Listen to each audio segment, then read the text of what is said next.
So now the president is saying he wants to turn his focus to tax reform and to infrastructure. These are areas where it's entirely possible that he would need some cooperation from Democrats. Certainly they would want that in order to get sort of the biggest deal that they could, but they may actually need that to get anything across the finish line. What's the takeaway from the way that this health care debate and vote has played out, and what is the Democrats' incentive to work with the administration at this point on anything? Well, so I think moving to tax reform is the right answer. I think we should keep the Affordable Care Act in place, obviously, and we should work on fixing it. Whether we do that now or later in the year, I don't think that's as important as coming together to work on tax reform and infrastructure together. What you said there, Margaret, is really important, that we should be doing infrastructure and tax reform together, because we're never going to have a major infrastructure spending program unless we do it as part of tax reform, because we need to generate the revenues to pay for it.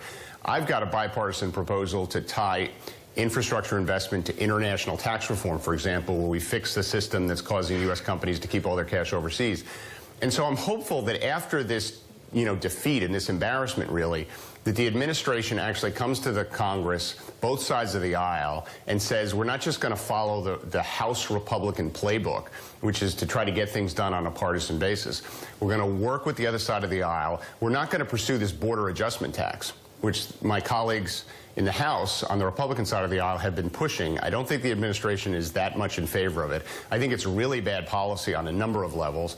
I don't know why you'd bet the whole U.S. economy on kind of a theory that's intellectually interesting but has never really been played out in this country. So what I'm hoping the president does is says to the country, I'm going to work with the Congress, I'm going to work on a bipartisan basis. This was a bad start here with health care. We're going to move on to tax reform. We're not just going to follow the playbook that the Republicans in the Congress are putting forth, which is this border adjustment tax, and we're going to try to do smart tax reform and pair it with infrastructure. But Congressman, it sounds good in theory when you talk about a bipartisan gathering of trying to get things done. Could you just give us an example of how poisoned the well is in Washington? Can you and the Republicans work together? Can you and the White House work together?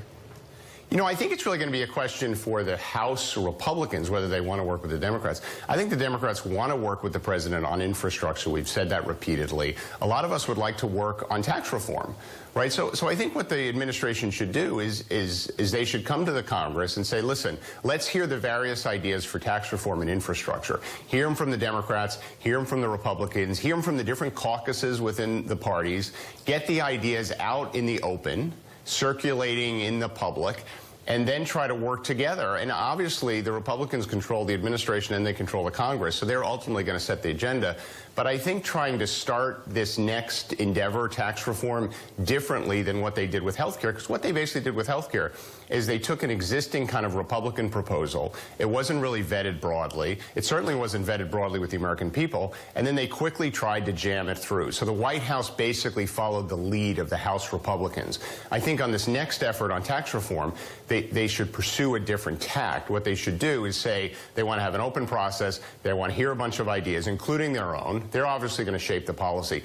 But I think they should be taking the lead instead of letting the House Republicans take the lead. And I think if they really want to lead on this, they should get a whole bunch of opinions, get them out in the open, and have a more transparent process where we come up with a tax reform infrastructure proposal that has an opportunity to get bipartisan support. Whether we can do that or not, who knows? But at least we should try.